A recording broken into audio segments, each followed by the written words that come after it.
ख़वातीन व हज़रात, अस्सलाम अलैकुम। आपका मेज़बान डॉक्टर आसिफ जॉन प्रोग्राम नूर हयात की एक ताज़ा किस्त लेकर आपकी खिदमत में हाजिर है। और आपको तो मालूम ही है कि इन दिनों इस प्रोग्राम में हम मुक़द्दस मत्ती के नहायत ही खूबसूरत इंजीली बयान का सिलसिलेवार तफसीरी मुतालिया कर रहे हैं। तो आइए आज का हवाला देखते हैं। मुक़द्दस मत्ती का इंजीली बयान, उसका दूसरा बाब और उसकी पहली 12 आयात। इंजील मुक़द्दस में यूं लिखा है, जब यस्सु हेरोदिस बादशाह के ज़माने में यहूदिया के बैतलहम में पैदा हुआ, तो देखो कई मजूसी पूरब से यरूशलेम में ये कहते हुए आए कि यहूदियों का बादशाह जो पैदा हुआ है वो कहाँ है, क्योंकि पूरब में उसका सितारा देखकर हम उससे सजदा करने आए हैं। ये सुनकर हेरोदिस बादशाह और उसके साथ यरूशलेम के सब लोग घबरा गए, और उसने कौम के सब सरदार काहिनों और फकीहों को जमा करके उनसे पूछा कि मसीह की पैदाइश कहाँ होनी चाहिए। उन्होंने उससे कहा, यहूदिया के बैतलहम में, क्योंकि नबी की मार्फत यूं लिखा गया है कि आए बैतलहम यहूदा के इलाके, तू यहूदा के हाकिमों में हर किस सबसे छोटा नहीं, क्योंकि तुझ में से एक सरदार निकलेगा जो मेरी उम्मत इसराइल की गल्लाबानी करेगा। इस पर हेरोदिस ने मजूसियों को चुपके से बुलाकर उनसे तहकीक की कि वो सितारा किस वक्त दिखाई दिया था, और ये कहकर उन्हें बैतलहम को भेजा कि जाकर उस बच्चे की बाबत ठीक ठीक दरियाफ्त करो, और जब वो मिले तो मुझे खबर दो, ताकि मैं भी आकर उसे सजदा करूं। वो बादशाह की बात सुनकर रवाना हुए, और देखो जो सितारा उन्होंने पूरब में देखा था वो उनके आगे आगे चला, यहां तक कि उस जगह के ऊपर जाकर ठहर गया जहां वो बच्चा था। वो सितारे को देखकर निहायत खुश हुए, और उस घर में पहुंचकर बच्चे को उसकी मां मरियम के पास देखा, और उसके आगे गिरकर सजदा किया, और अपने डब्बे खोलकर सोना और लुबान और मुर उसको नजर किया। और हेरोदिस के पास फिर न जाने की हिदायत ख्वाब में पाकर दूसरी राह से अपने मुल्क को रवाना हुए। ये हमारे खुदावंद यीशु मसीह की इंजील है। ऐ मसीह तेरी तमजीद हो, आमीन।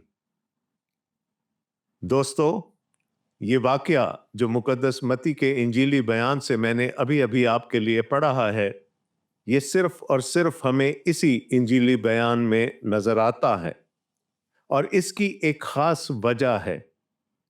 मैं आपको पहले तारुफ में बता चुका हूं कि मत्ती ने अपना इंजीली बयान यहूदियों के लिए तहरीर फरमाया था, लेकिन वो इस इंजीली बयान के शुरू ही में सब पर यह वाज़े कर देना चाहता है कि वो नजात जो खुदावंद यीशु मसीह के वसीला से इस दुनिया में आई थी, वो सिर्फ यहूदियों के लिए नहीं थी, बल्कि वो आलमगीर थी।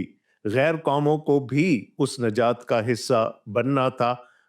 लिहाजा वो हमें ये वाक़या बताते हैं कि किस तरह पूरब की तरफ से यानी मशरिक की तरफ से कई लोग खुदावंद यीशु मसीह को सजदा करने के लिए बैतलहम में आए। अब इस वाक़े को पूरी तरह से समझने के लिए हमें तारीख में थोड़ा सा पीछे जाना पड़ेगा, और मैं आपको लेकर जाऊंगा 6ठी सदी कबल मसीह में, जब शाह बाबुल नबूकदनजर ने यरूशलेम पर आखिरी हमला किया, और वो बनी यहूदा और बनी बिन्यामीन को असीर बनाकर बाबुल ले गया।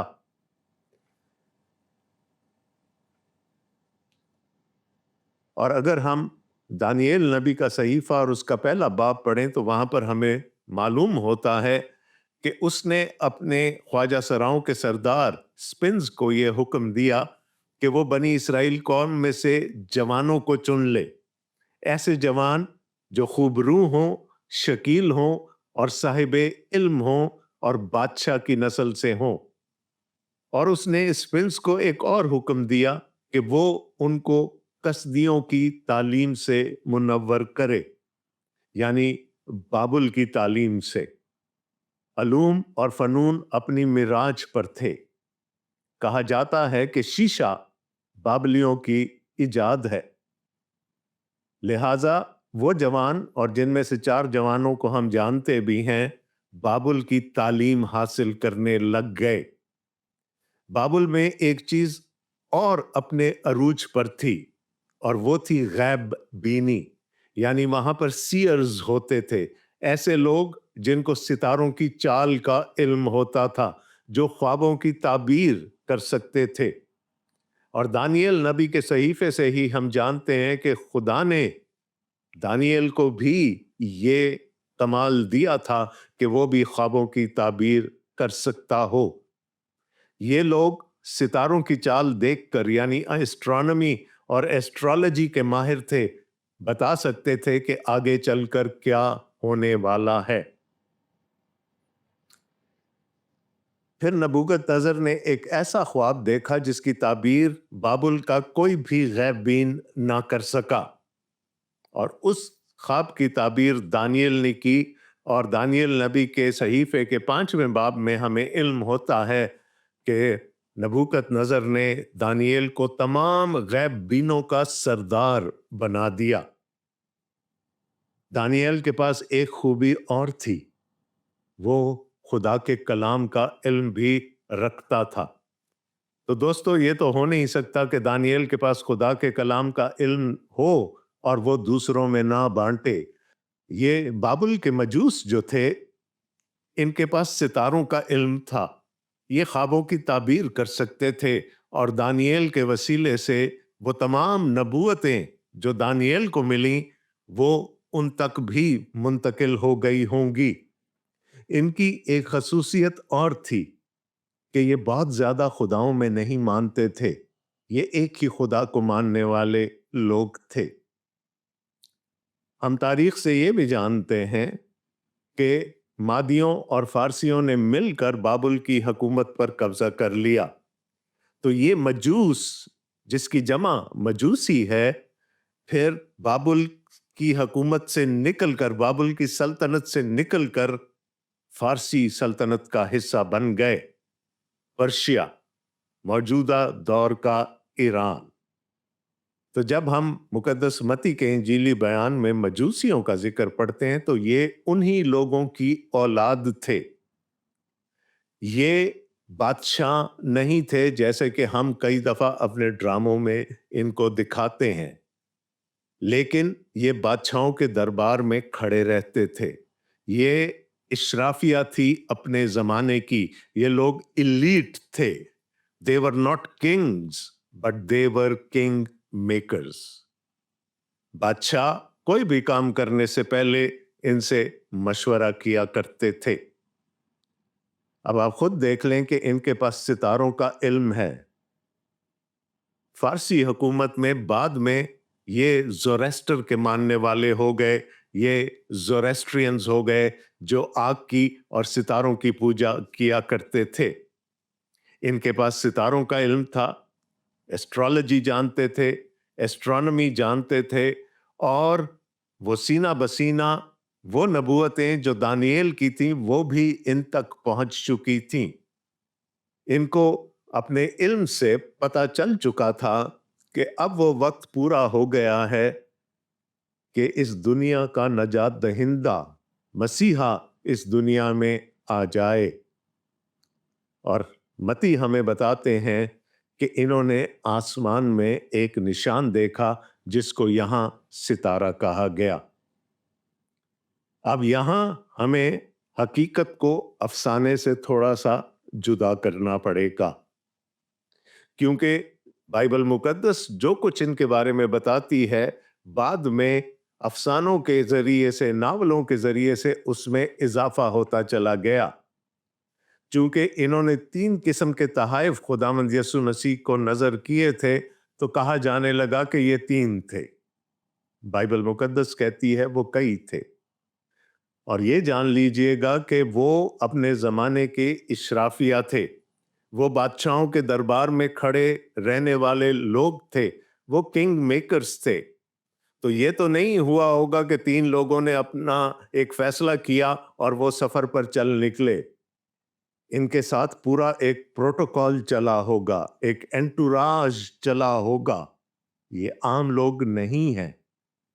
तो कई लोग चले, पूरब से चले, फारस से चले, ताकि वो उस बादशाह को सजदा कर सकें। फिक्शन में इनके नाम भी रख दिए गए, बेल्शज़र और कैस्पर और पता नहीं क्या क्या। बाइबल मुकद्दस हमें इनके नाम नहीं बताती। लिहाजा हमें थोड़ी देर के लिए फिक्शन को हकीकत से परे रखना पड़ेगा।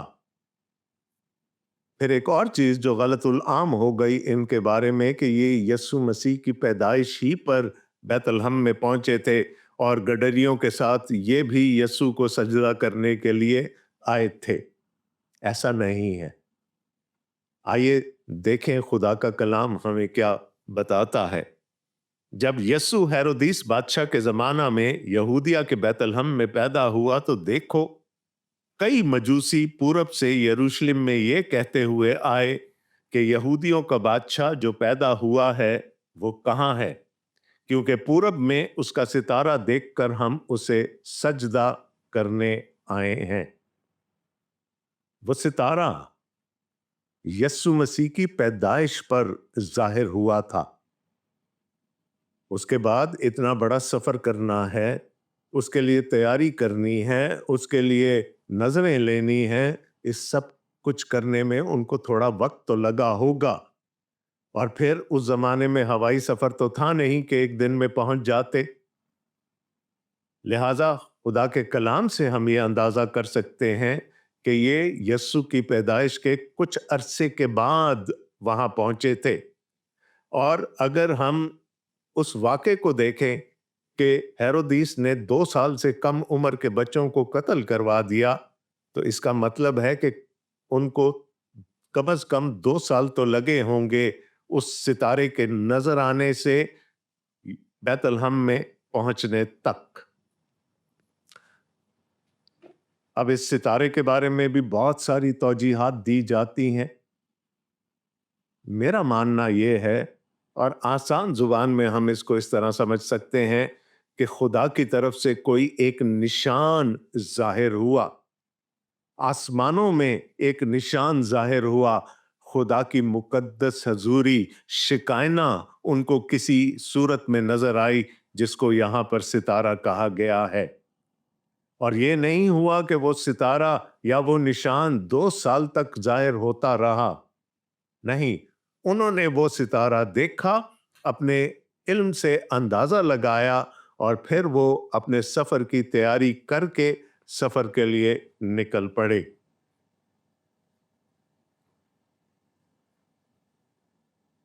अब उनको ये इल्म था कि यहूदियों का बादशाह पैदा हुआ है, तो उसके लिए उनको किसी रहनुमाई की जरूरत नहीं थी।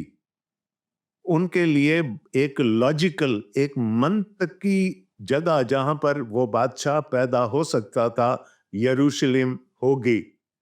लिहाजा उनको सितारे की रहनुमाई यरूशलेम तक नहीं चाहिए थी।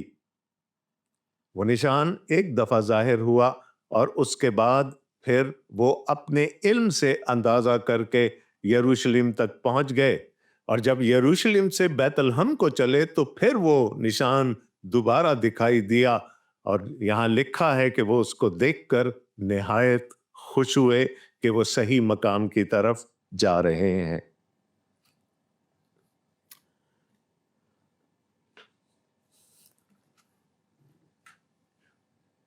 दोस्तों, आज के हवाले से मैं खुदावंद यीशु मसीह की ज़ाते अक़दस के बारे में 3 तरह के रद्द अमल आपके सामने रखना चाहूँगा।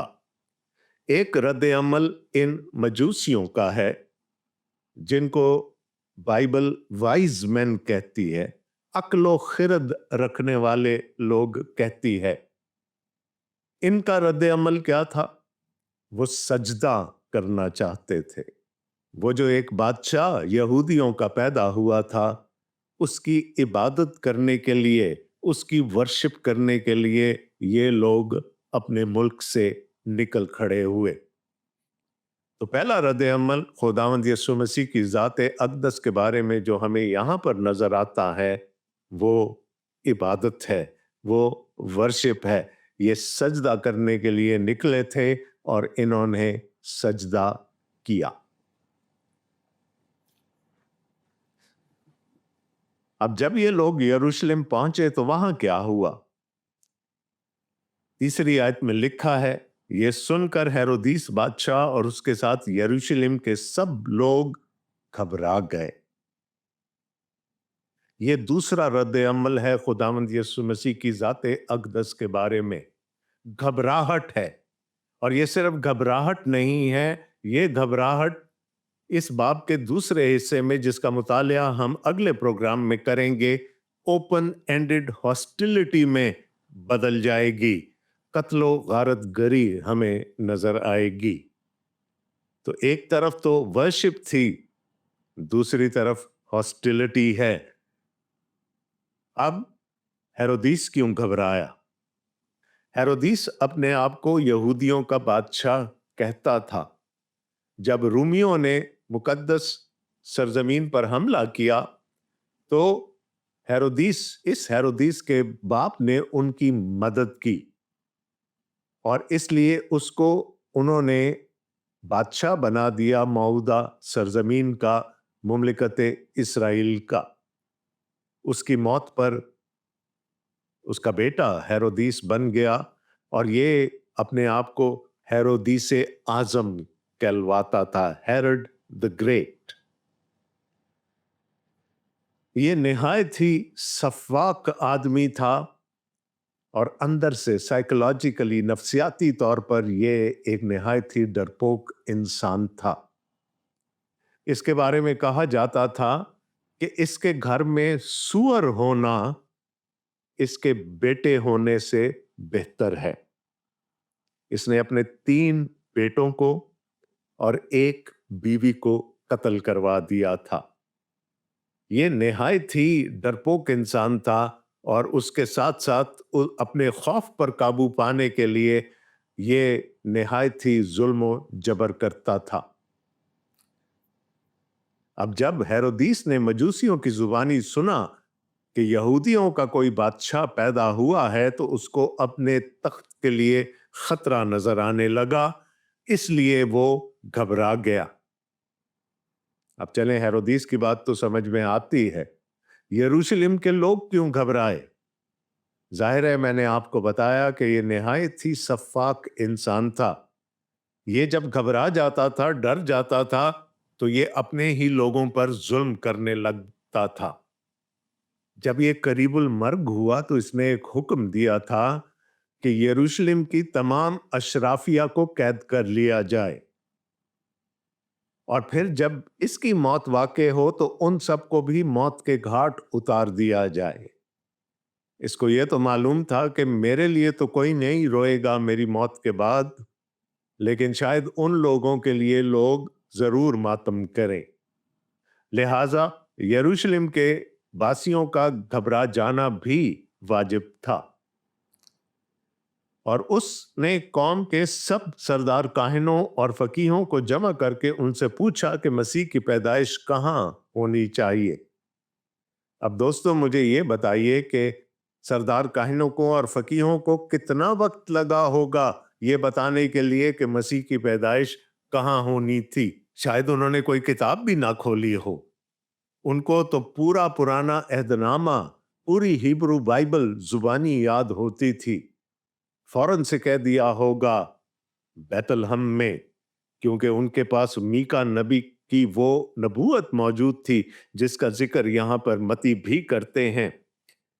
उन्होंने उससे कहा यहूदिया के बैतलहम में, क्योंकि नबी की मार्फत यूं लिखा गया है कि आए बैतलहम यहूदा के इलाके, तू यहूदा के हाकिमों में हरगिज सबसे छोटा नहीं, क्योंकि तुझसे एक सरदार निकलेगा जो मेरी उम्मत इस्राइल की गल्लाबानी करेगा।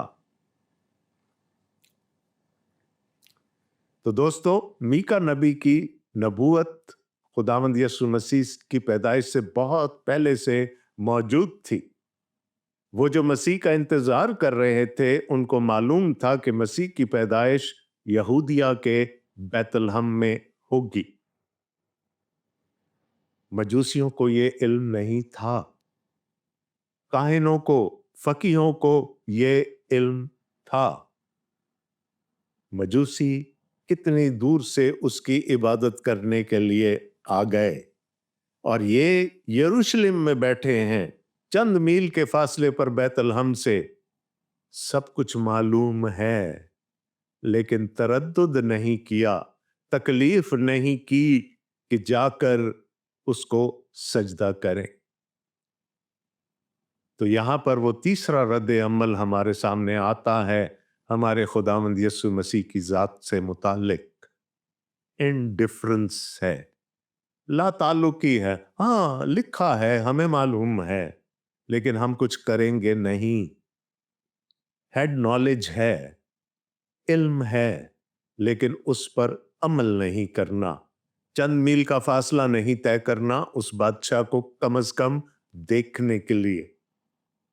और मजूसी हजारों मील का सफर तय करके वहां तक पहुंचे थे। इस पर हेरोदीस ने मजूसियों को चुपके से बुलाकर उनसे तहकीक की कि वह सितारा किस वक्त दिखाई दिया था, और यह कहकर उन्हें बैतलहम को भेजा कि जाकर उस बच्चे की बाबत ठीक ठीक दरियाफ्त करो, और जब वो मिले तो मुझे खबर दो ताकि मैं भी आकर उसे सजदा करूं। निहायत ही चालाक इंसान है, निहायत ही होशियार इंसान है। सजदा नहीं करना चाहता, वो अपने रकीब को मार डालना चाहता है। लिहाजा उनसे कहा कि वापसी पर मुझे भी बता देना वो बच्चा कहाँ है, ताकि मैं उसको सजदा कर सकूं। वो बादशाह की बात सुनकर रवाना हुए, और देखो जो सितारा उन्होंने पूरब में देखा था वो उनके आगे आगे चला, यहां तक कि उस जगह के ऊपर जाकर ठहर गया जहां वो बच्चा था। वो सितारे को देखकर निहायत खुश हुए। तो सितारा यीशु मसीह की पैदाइश पर नजर आया, और फिर जब वो यरूशलेम से चले तो उनको दोबारा नजर आया। यरूशलेम तक वो अपने इल्म के वसीले से पहुंचे थे, और उस घर में पहुंचकर बच्चे को उसकी मां मरियम के पास देखा और उसके आगे गिरकर सजदा किया, और अपने डब्बे खोलकर सोना और लुबान और मुर उसको नजर किया।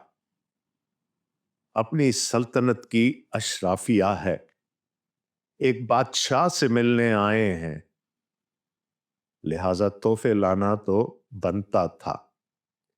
दोस्तों, निहायत इख्तिसार के साथ इन तोहफों की अहमियत मैं आपके सामने रखना चाहूंगा।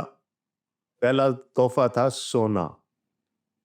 सोना उस वक्त की कीमती तरीन धात थी, और एक बादशाह को सोने से बेहतर तोहफा क्या दिया जा सकता था।